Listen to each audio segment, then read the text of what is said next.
What up, Fight World? It's your boy Ego, and I'm back with some more boxing. Now, I just got a lot on my mind after tonight's fight.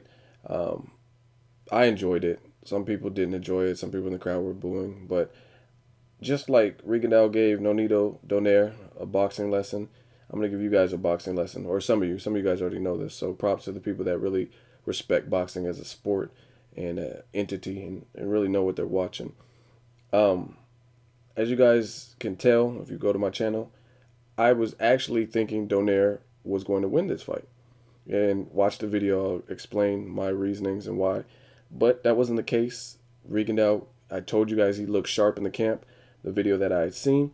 And I thought Donaire's power would eventually catch up to Rigondeaux. And it's only so long that you can be in the fight without taking some type of punishment or some type of shot. So I thought that would be Rigo's undoing, but he proved that he's far more crafty than a lot of people gave him credit for. So props to Rigondeaux. It was a tremendous win, especially someone with 11 fights professionally.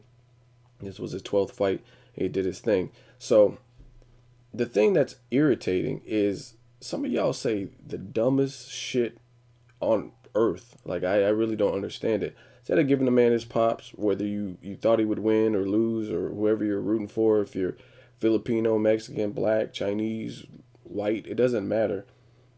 Whoever wins, I mean, these people are lacing them up. They're putting their health at risk. Give the person who wins props. If they perform like Rigondeaux performed, there's no like controversial headbutts or stoppage or anything like that. If they box as superior as Rigondeaux did, I don't see why it's so hard to give the due credit. Watch my video right before this where I kind of talk about this in detail, but I just want to cover this real quick and kind of open it up as a forum.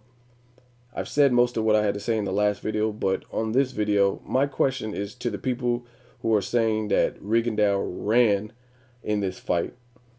What do you expect him to do? Like, if you can see, if you look at the size differential, Donaire is obviously a lot bigger, and it looks like when Donaire rehydrated, he was about probably like they said in the fight, probably like 9 to 12 pounds heavier, and I think that actually hurt him coming in that heavy. He looked very sluggish. He didn't look as sharp, and he didn't look Filipino flash. I'll tell you that. He didn't look fast with his counters, and he looked more like a Brandon Rios, and that's no disrespect to Brandon Rios. We know how he fights, and we know how Donaire's fought in the past, but he just looked really just sluggish. That's the best word I can think of. And some of you guys are saying the dumbest shit. It's you guys are such sore losers. You're like, oh, Rigondeaux was running. Okay, first of all, if he's running, how on earth is he outlanding Nonito Donaire in every statistical category? I mean, if you're running, like if you're being chased by a bad guy and you're running down the street, then realistically they shouldn't catch you, right? I mean, if you're running, if that's what when I hear running, I think of running. Um, so you act like he's running scared. I mean, he's outlanding the guy, so obviously he's doing something right. That's one thing. And just as far as the whole running, it's like, what do you guys really expect? Maybe you guys should be into more in tune with like MMA or go paintballing or something. Obviously, you want and loathe or not loathe. Excuse me. You desire some more fast paced excitement. So maybe boxing isn't your sport. In boxing, you have to realize that styles make fights, and ultimately it's not Rigondeaux's fault that he made someone look less spectacular. That's like other fights I could think of off the top of my head.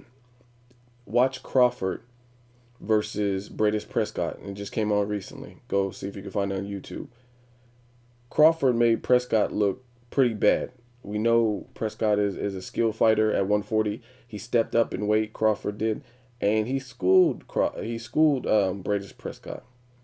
So if Bradis Prescott couldn't adjust and make it an exciting fight, don't boo him. Boo Bradis Prescott. Like, I mean, that's his fault. Same thing with Nonito Donaire. Like, it's Nonito Donaire, ultimately, it's his fault for not preparing as much as he should have. He's like, oh, I didn't watch tape and this and that, and I had shoulder surgery. I mean, that's your decision to not have it or have it.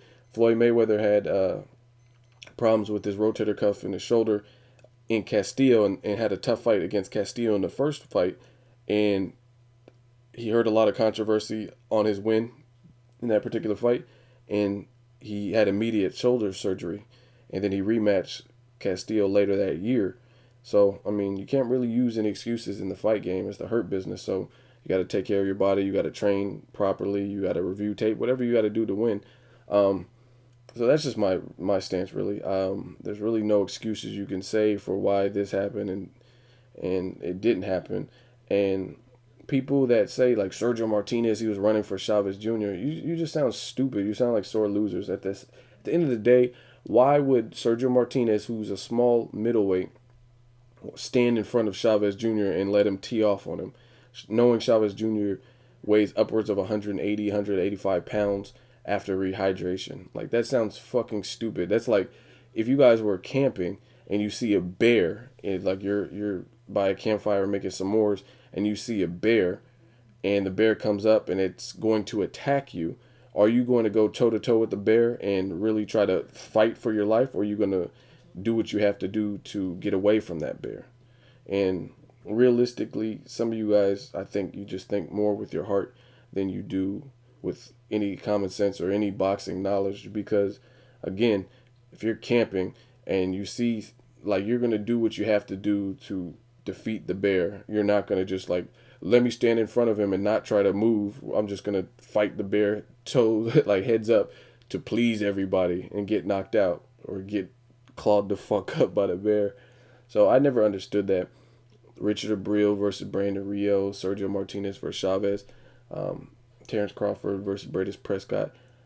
The more skilled boxer is always criticized for doing their part and making it a difficult night, but it's their opponent's job to see how the person is fighting and make the necessary adjustments to counteract or combat what is being done. So it's like you really can't blame someone for being more technically sound. At the end of the day, you got to do what you can do to win without doing anything that's going to get you disqualified, low blows, or too many rabbit punches or whatever. So I don't understand why the winners get blamed in these fights for making it. It's styles make fights. Like, you're going to use your best attributes, your best strengths, and try to exploit the other person's weaknesses. So if you know that the other fighter is vulnerable, if you provide movement, then what are you going to say? Oh, like Rigondeaux, oh, I know Nonito's susceptible to angles or movement, so I'm going to stand in front of him and not fight in the strategy that I feel gives me the best opportunity to win. You guys sound fucking stupid. I don't know how many of you guys watch boxing, that watch other sports like football or basketball or anything. But if you look at football, if you have a certain team like the 49ers, for instance, and they're known for having a good defense, then and their offense in previous years was questionable, then you're going to try to do what you can do to capitalize on any weaknesses they may have in order to increase your chances to win. Like, if I know I feel like you guys are just so idiotic. I feel like I'm actually tutoring some of you guys who don't already see this. In football, if you know a team's defense is weak in the secondary and you have a lot of weapons deep, like you have a lot of deep threats, then and you have a quarterback with an arm, then why would the quarterback not throw the deeper ball to increase their chance of getting a touchdown? Basically what you guys are saying when you're like, oh, Sergio was running, Rigondeaux was running, you're saying that, oh, they're bitches or they're running because they didn't fight the type of fight that would get them to lose or that would decrease their chances of winning. That's what you're basically saying. So like I said, using the football analogy, if you have a quarterback with an accurate arm that can throw a deep ball and you have a lot of wide receivers that can run fast and burn people in the secondary, then you're going to throw that deep ball to them. That makes more sense than throwing a 5-yard pass in. There's a chance it might get intercepted because their coverage is good within 5 feet or whatever the situation is. So again, I don't understand why some of you idiots choose to not congratulate and just really try to condemn fighters for fighting their style. It's really there's different styles in any combat sport, whether it's mixed martial arts. If you're a jiu-jitsu guy and you're fighting an opponent with a more of a wrestling background or whatever, then it's your job to figure out the puzzle pieces and determine what you can do using your skill set to beat this person with a whole different skill set. That's why a lot of people like MMA, because there's so many different styles. There's so many different types of martial arts that are out there. And it's that fighter's job to figure out what they can do to increase their chances of winning. Like, that's why you see, if you watch when Kimbo Slice was in the MMA, it was highly known that he didn't have a ground game. So instead of going heads up with the dude who can actually punch because he has power, because I mean he's a big dude, then they would try to take it to the ground, or they would try to use more like jujitsu and like arm bars and stuff like that, because he doesn't have, his legs are skinny and he doesn't have as much experience with his ground game. So, I mean, it just seems like 2 + 2 = 4 to me. I don't see why some of you guys can't see it. If Rigondeaux is going to increase his chances of winning by using movement, then it makes no sense for him to just stand in front like Brandon Rios and let the heavier Nonito just tee off on him and slug it out with him like, oh yeah, I'm doing it for Cuba, and get knocked out.